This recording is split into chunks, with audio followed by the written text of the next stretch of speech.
Welcome to this very special edition of the KJ Masterclass Live, the show which ensures that you profit from your time spent here with experts, either through their industry insights, information, or simply learning from them.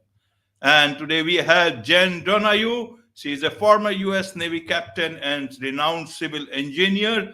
She has been a captain of Commodore for an over 1,800 personnel regiment, commanded at 800 personnel battalion in Afghanistan, built bridges, so many things she has done. And we'll talk with her about how you can master your imposter syndrome, how you can tackle fear of failure and self-doubt, and find your inner warrior. Welcome to the show, Jen. Thank you. I'm so excited to be here. You are welcome. Welcome to the show, Jen. Welcome to India in this online form. And I'm sure not just in India, but a lot of people across the globe will benefit from what we are going to talk right now. We'll learn from you how to master fear, how to take care of imposter syndrome, and lots more. But before this, Jen, let's understand a bit about your journey, your background, so that people know a bit more about who they are listening to. Okay, absolutely. So I am an engineer, and I am like an engineer's engineer. I've been engineering since I was about 6 years old. I had more fun building than I did playing with dolls. And so what I did is I joined the United States Navy, and I was part of a small group of them that used to go out and we used to build bases. We used to build bases for the United States Marine Corps or any of the other allied troops. And that's how I got into building. Now, I did 27 years. I was able to be a commanding officer while I was in Afghanistan. I was an operations officer in Iraq. And then whenever I retired about 3 years ago, I was the Commodore in charge of 1,800 personnel deployed all over the world doing more construction. I now own my own construction firm, but one of the things that I'm very passionate about is helping others. And so for that reason, I am now an author and also a keynote speaker. I get to travel all over the world. I talk to organizations and associations and help them with their own leadership and also overcoming imposter syndrome. Absolutely, absolutely, Jen. Thank you for that. Now, to understand things, all these great things that you have done are in a particular setting, which is very good. You have done commendable there. But in the civilian life, life is a bit different.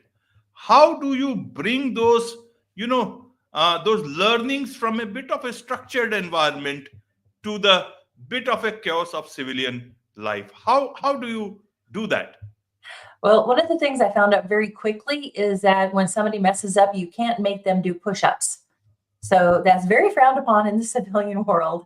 So I had to learn how that I could train others and also lead them as authentically as I did whenever I was in the military. It was very tricky at first because the military is very structured. And I had found my way in the military about how I can effectively lead others. But in the civilian world, I was pretty lost. And so I started to looking at some of my leaders and I realized there were some things that I had learned in the military that would be very helpful in the civilian world. And one of those is really leading by example. Never ask somebody to do something that you wouldn't do yourself. We also have an incredible amount of trust that we have in the military that I found really wasn't there whenever I went out into the civilian world. And also the most important thing that I found is as a leader, especially in the military, it's not about you anymore. It's about taking care of your troops and making sure that they succeed. And so what I did whenever I got into the civilian world is I made sure that I brought that with me. As a leader, it is not about you. It is about making sure that the people under you have everything that they need to be successful. Make sure that they have the right training. Make sure that they have all of the right gear that they might need. Do they have the right time? Do they have the right support? That's what's most important. And so if you're able to really help your team out, guess what? You're going to build that trust. And at the same time, you're going to make an incredible team that is going to be highly effective and highly efficient. Absolutely, absolutely, Jen. Let's look at it this way. Let's look at some of these things from both the perspective from a military life to a civilian life. How do people look at, say, self-doubt? How do people look at, imposter syndrome in military and in civilian life? What's the difference that you generally see? In the military, it really wasn't allowed to show any weakness whatsoever. So if you're showing weakness as a military officer, well, you're just going to get run over. People are not going to respect you. So a lot of times you're doing the fake it till you make it. And you kind of put on this aura that you're in charge and you're going to do that. But at the same time, when you're doing that, it almost makes it worse on the inside because you're thinking, what am I doing here? Why are all of these people looking at me? And it makes it worse. And you have to figure out, how do I best represent myself so that I'm not trying to fake it till I make it? And realizing that, wait a minute, you're here for a purpose.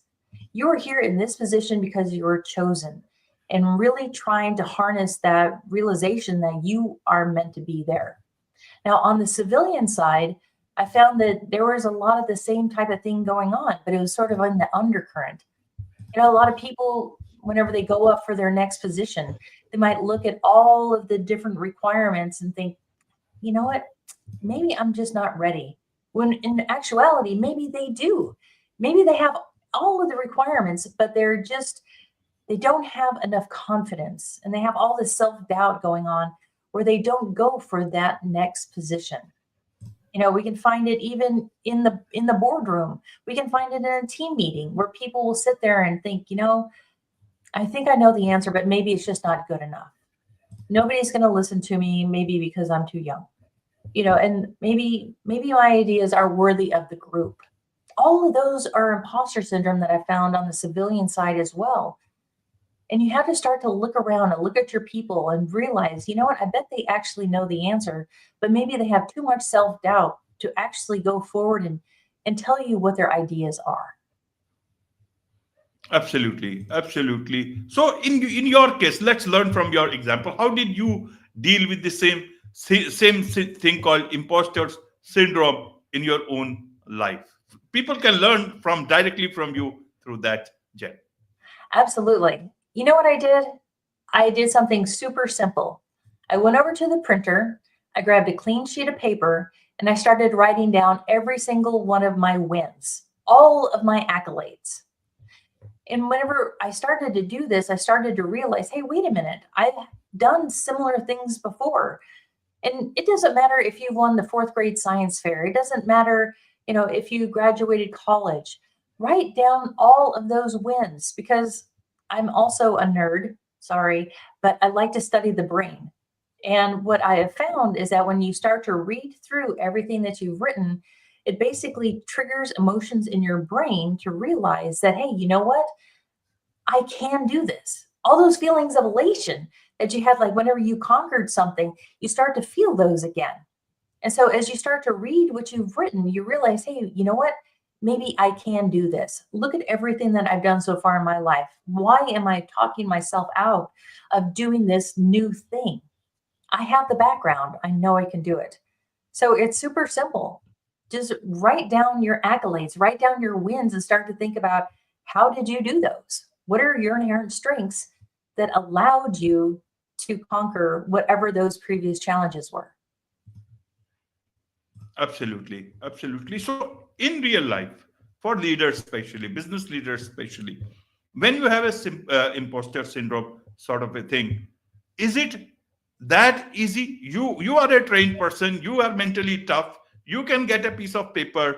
But for leaders, is it that simple, or is it that they are not trying to make it as simple as it is? I think there's a couple things you can do. The first one is really some deep work and really understanding where the self-doubt comes from. Maybe you had something previous in your life where you failed and you haven't gotten over it. Those are things that you probably need to work through yourself. I've had my own huge missteps, and I've had to take the time to go through each one of those and figure out, what did I do wrong? What can I do better as I go forward, so that whenever a new opportunity comes up, I don't immediately dismiss it and say, oh, I can't do it. I would also urge people, go find a colleague, go talk with them and say, hey, this is what I have going on. This is what's in my head.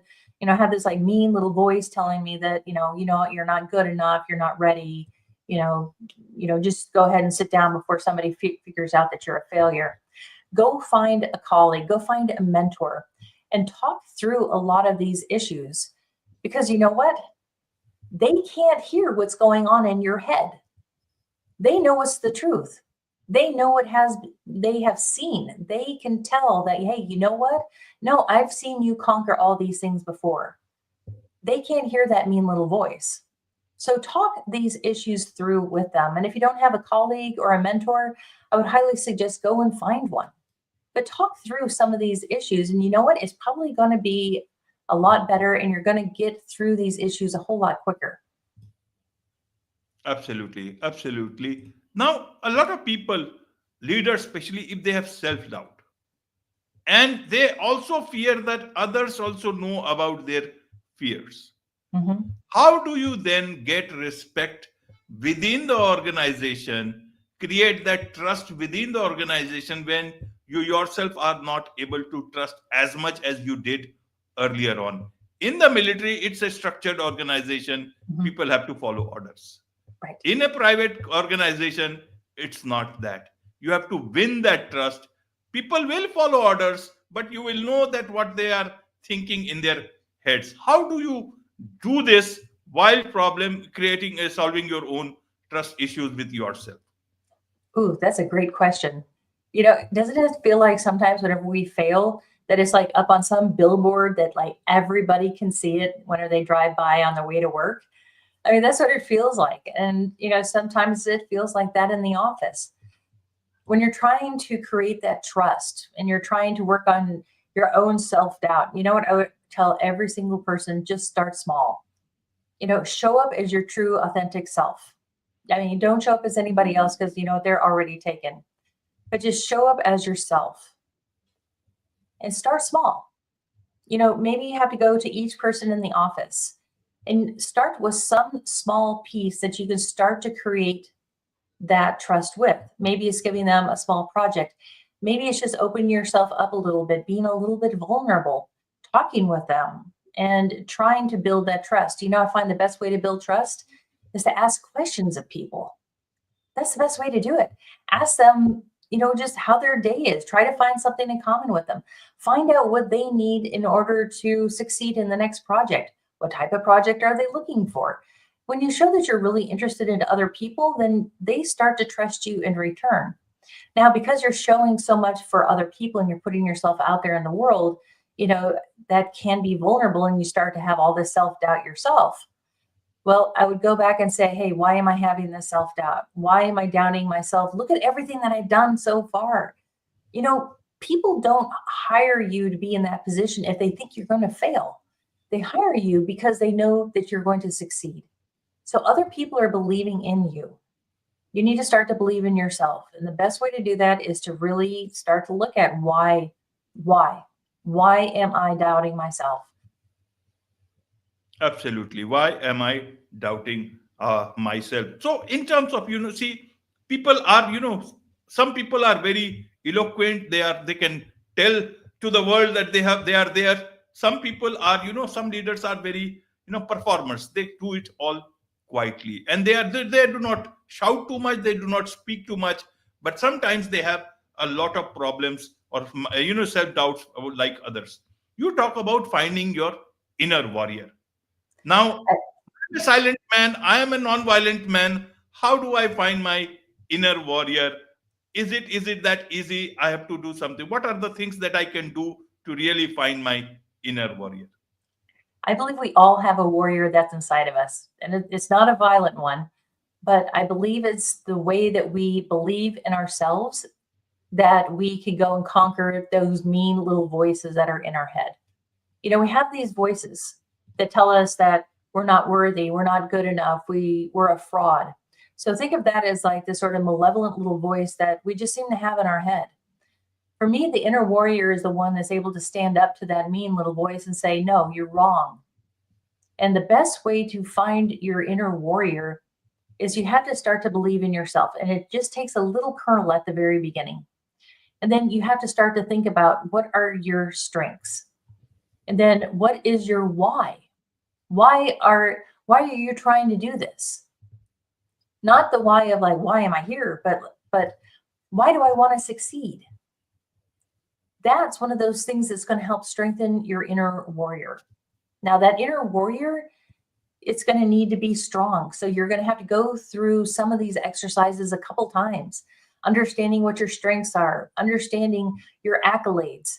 Go through this several times so that whenever you start to hear that mean little voice start to perk up and say, you're not worthy, you have a quick counterpoint so that you can basically counteract that as quick as you can and basically shove it down.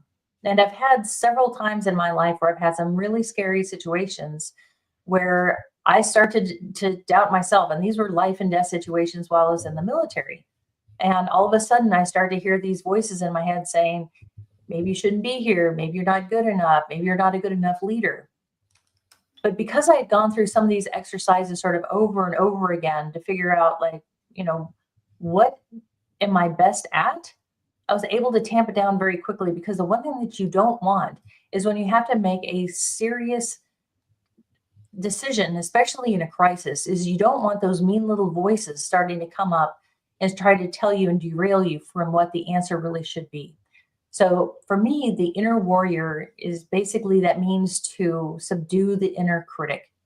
But you have to do the hard work. You have to understand what you bring to the table. And like I say, like what you bring to the fight against that inner critic.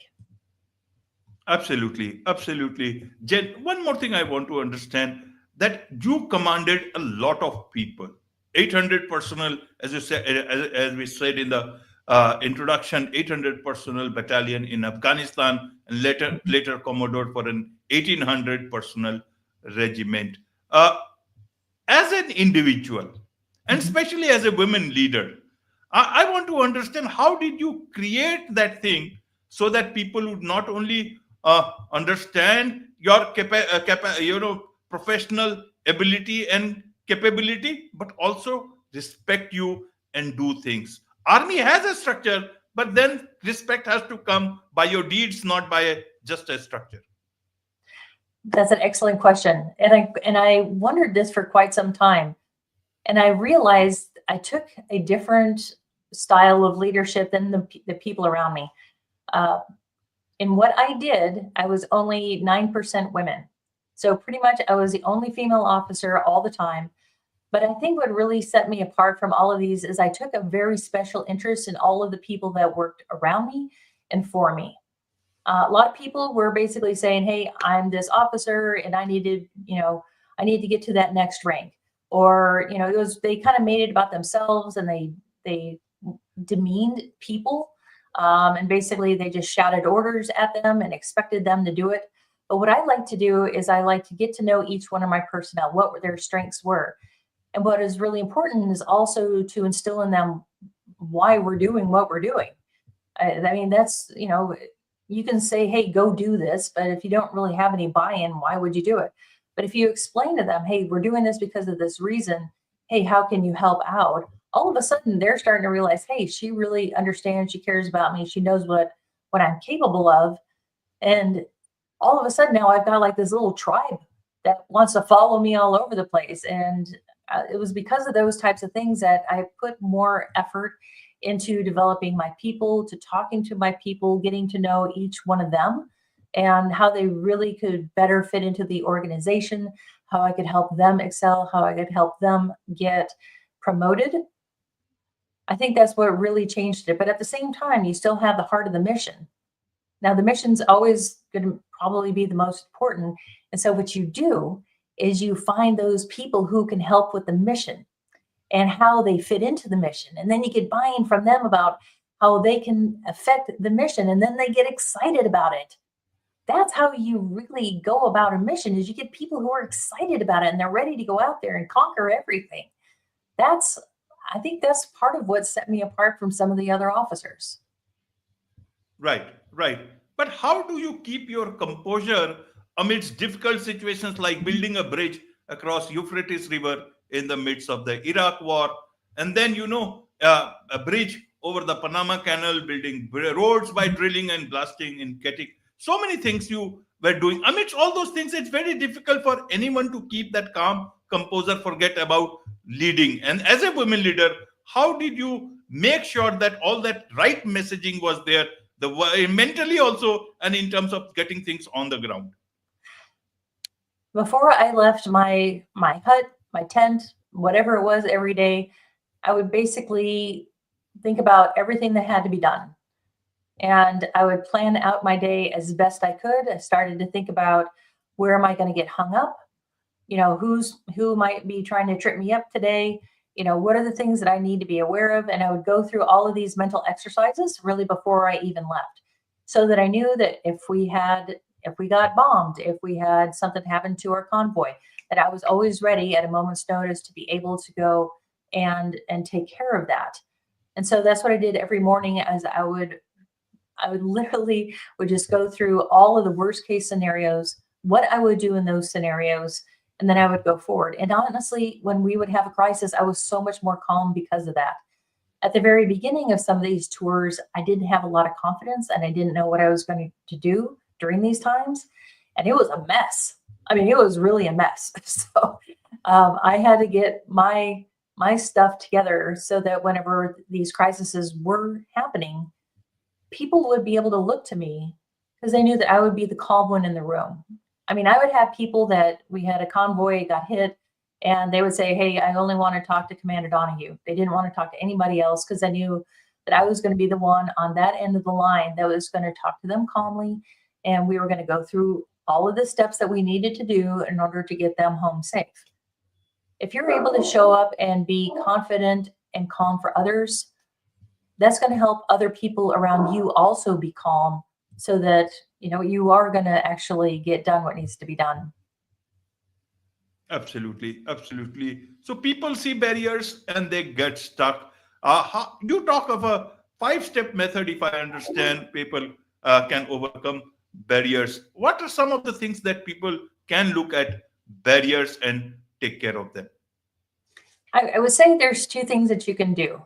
If you can, create an army around you, people who might also have that same barrier. And then you can basically come together and figure out how you can get over that barrier together. Whether it's someone just like you, whether it's a mentor, maybe it's somebody who's your boss or colleague or somebody else. Find somebody else who might have that same barrier, get together, figure it out, and get over it. The other thing that I would say is I have my 5-step process, which is basically, the very first thing is just breathe. Calm yourself down, figure out what needs to be done. That's what I would always do at the first of a crisis also, is just take a couple of deep breaths, calm yourself down, and then go. Okay, after that, man, come up with a plan. Whenever you have these types of issues or problems, start going through and don't take leaps of faith. I don't believe in leaps of faith. I think they're big, they're scary, and 95% of the time it doesn't work. But if you take small calculated steps, you're going to be able to get to where you need to go quickly. And you also need to celebrate. Celebrate each one of those little bitty steps as you go. Because again, I'm a nerd, I study the brain also, is that whenever we celebrate, we actually, have all types of endorphins that get released, that gives us momentum, that gives us motivation so that we can keep going. We also have to tap into our own courage. Now, there's moral courage and physical courage. Physical courage is that running into a burning building, trying to save somebody. Moral courage is being able to stand up to oppression and loss and all of those things that if we're trying to go after some great task, we're going to have to probably have those types of courage. And I would tell everybody, hey, you know what? I can't tell you how to find your courage, but it's in you. And it's that little piece that says, I can do it. And you just have to listen for that voice and pull on that voice, because realize that's going to get you moving forward. And I would tell you the last step is to never give up. If what you're trying to do is important enough, don't give up. It's okay to pivot. It's okay to have to turn left instead of a right. It's okay to even have to backtrack. But quitting is quitting. If you can, do what you have to, but just do not quit. So that's what I would recommend. Absolutely, absolutely. Do not quit when it's so much important for you. There's so much to learn from you, Jenn. If I understand, you have written a book also. Tell us what people can learn from that book. What I've done is I've taken everything that has to do with becoming a warrior and I've distilled it down into the book. I've talked about everything that we have to do, about all those mean little voices in our head, all of the types of procrastination that we might have. I talk about more in depth about imposter syndrome, the fear of failure, the fear of success, and how do we get over those.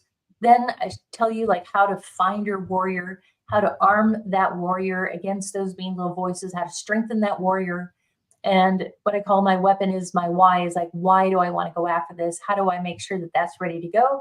I talk about naysayers, I talk about failures, and how do we get over those as well? And basically just sort of wrapping it up to basically say, hey, you have this warrior inside. Let's make it as strong as possible. And you know what? Let's go do some really great things.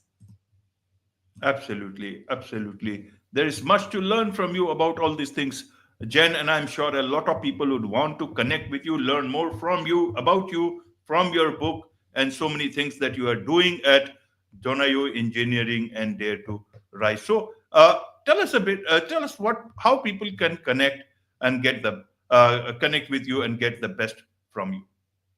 The best way is just to go to my website. So I'm at www.jenn, Jenn, two N's, Donahue, DONAHUE.com. That'll bring you straight to my website. It talks about what I do for speaking and workshops. Also, we'll have a link for the book. You can find me on LinkedIn. And I love to connect with people. I love to hear their stories. I love to hear what motivates them, the obstacles they've overcome. I find that intriguing. So please just reach out whichever way that you like. Wonderful. With this, it's a wrap on this very special edition of the KJ Masterclass Live. Thank you so much indeed for joining us. Thank you.